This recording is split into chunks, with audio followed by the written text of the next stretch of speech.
नमस्कार दोस्तों, स्वागत है आपका और आपके साथ मैं हूं आशिमा त्यागी। दोस्तों, आज की चर्चा की शुरुआत कुछ सवालों के साथ। और आज का सवाल किसी एक पार्टी या एक समुदाय का नहीं है। सवाल यह है कि क्या भारत की राजनीति अब स्थायी रूप से ध्रुवीकरण के सहारे चलने लगी है? क्या समाज को लगातार भावनात्मक उत्तेजना में रखकर चुनावी लाभ लेने की रणनीति सामान्य होती जा रही है? और सबसे महत्वपूर्ण ये कि क्या अब आम नागरिक, चाहे वो हिंदू हो या मुसलमान, इस राजनीति की असल कीमत समझने लगा है? तो दोस्तों, राजस्थान में हाल का जो विवाद है, जहां कथित रूप से गाय के बछड़े का सिर चौराहे पर लटकाने का मामला सामने आया और जो पुलिस ने कुछ आरोपियों को इस पूरे मामले में कार्रवाई करते हुए गिरफ्तार भी किया, हिरासत में लिया। सिर्फ एक आपराधिक घटना नहीं है, ये उस व्यापक वातावरण की तरफ इशारा भी करता है दोस्तों, जिसमें धार्मिक प्रतीकों का जो इस्तेमाल है वो सामाजिक तनाव बढ़ाने के लिए किया जाता है। पुलिस ने कार्रवाई की, पुलिस ने आरोपियों को गिरफ्तार किया और जांच अब लगातार जारी है। तो वहीं कानून अपना काम कर रहा है, लेकिन इस घटना के बाद जो जन प्रतिक्रियाएं सामने आई वो ज्यादा महत्वपूर्ण है दोस्तों। स्थानीय स्तर पर कई लोगों ने खुलकर कहा है कि किसी भी धर्म के नाम पर माहौल बिगाड़ना गलत है, चाहे वो कोई भी करे।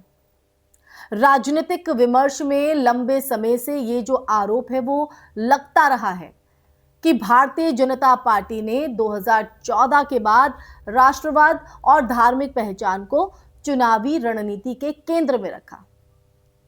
समर्थक इसे सांस्कृतिक पुनर्जागरण कहते हैं, जबकि आलोचक इसे संस्थागत ध्रुवीकरण बताते हैं। और सच्चाई अगर हम देखें तो शायद इन दोनों के बीच कहीं है। लेकिन ये भी सच है दोस्तों, ये भी सच है कि पिछले एक दशक में भीड़, हिंसा, हेट स्पीच और सोशल मीडिया पर उकसावे की घटनाओं में जो है बढ़ोतरी जो है वो दर्ज की गई है। ये बात कई स्वतंत्र रिपोर्ट्स और एनसीआरबी के आंकड़ों के विश्लेषण में सामने आती भी रही है। दोस्तों, जयपुर में विधायक बाल मुकुंद आचार्य के खिलाफ जो है स्थानीय विरोध जो है, इसका एक बेहतर उदाहरण कहीं ना कहीं कहा जा सकता है। लोगों की बात करें तो लोगों ने आरोप लगाया कि राजनीतिक बयानबाजी से शहर का जो सौहार्द है वो बिगड़ रहा है।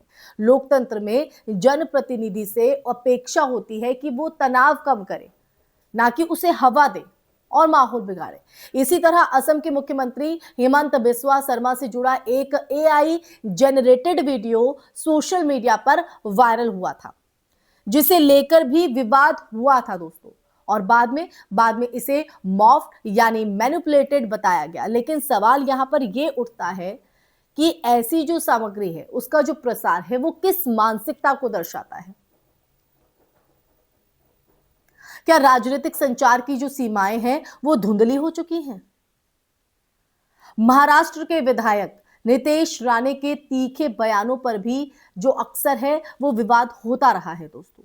उनके भाषणों को लेकर विपक्ष आरोप लगाता है कि वो सांप्रदायिक तनाव बढ़ाते हैं, जबकि समर्थक कहते हैं कि वो स्पष्टवादिता दिखा रहे हैं। लेकिन लोकतांत्रिक राजनीति में भाषा की जो जिम्मेदारी होती है वो अत्यंत महत्वपूर्ण होती है दोस्तों। भारत का संविधान अभिव्यक्ति की स्वतंत्रता देता है, पर अनुच्छेद 19(2) के तहत सार्वजनिक जो व्यवस्था है और जो सौहार्द की रक्षा भी जरूरी है, वो भी आवश्यक है। अब देखिए, यहां एक गहरी प्रवृत्ति दिखती है, धर्म आधारित उत्तेजना का राजनीतिक लाभ। चुनावी गणित में ध्रुवीकरण अक्सर मतदान जो प्रतिशत है वो बढ़ाता है, बिल्कुल उसमें इजाफा करता है, और जो कोर वोट बैंक होता है वो उसको एकजुट करता है।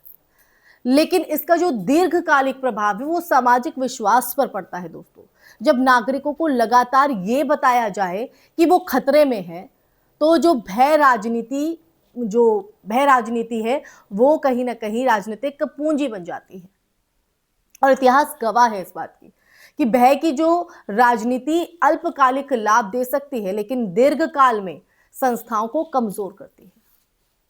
अब प्रश्न सर्वोच्च न्यायालय और अन्य संवैधानिक संस्थाओं की भूमिका का भी है। सुप्रीम कोर्ट पहले भी हेट स्पीच पर सख्त टिप्पणियां कर चुका है। और राज्यों को कार्रवाई के निर्देश भी दे चुका है। लेकिन न्यायिक प्रक्रिया साक्ष्य और विधिक मानकों पर आधारित होती है दोस्तों, ना कि सोशल मीडिया नैरेटिव पर। इसलिए हर विवाद में आप देखिए, हर विवाद में अदालत से तुरंत हस्तक्षेप की जो अपेक्षा करना व्यवहारिक नहीं, पर यह अपेक्षा जरूर है कि कानून का समान अनुप्रयोग हो, चाहे आरोपी किसी भी दल या समुदाय से जुड़ा है। अब इन तमाम चीजों में दोस्तों देखिए, ये महत्वपूर्ण ये है कि समाज में एक नई बहस जन्म ले रही है। कई हिंदू नागरिक स्वयं ये कह रहे हैं, इस बात को बता रहे हैं कि उनके धर्म का उपयोग नफरत फैलाने के लिए नहीं होना चाहिए। ये संकेत है कि राजनीतिक चेतना केवल पार्टी रेखा तक सीमित नहीं रही है। लोकतंत्र में यही जो परिपक्वता है आवश्यक है। जब मतदाता प्रश्न पूछने लगे, चाहे वो अपने पसंदीदा दल से ही क्यों ना हो, जब वो सवाल करने लगे, तो भारत की ताकत उसकी विविधता है दोस्तों। अगर राजनीतिक लाभ के लिए उस विविधता को टकराव में बदला जाएगा, तो सबसे बड़ा नुकसान आम नागरिक का होगा।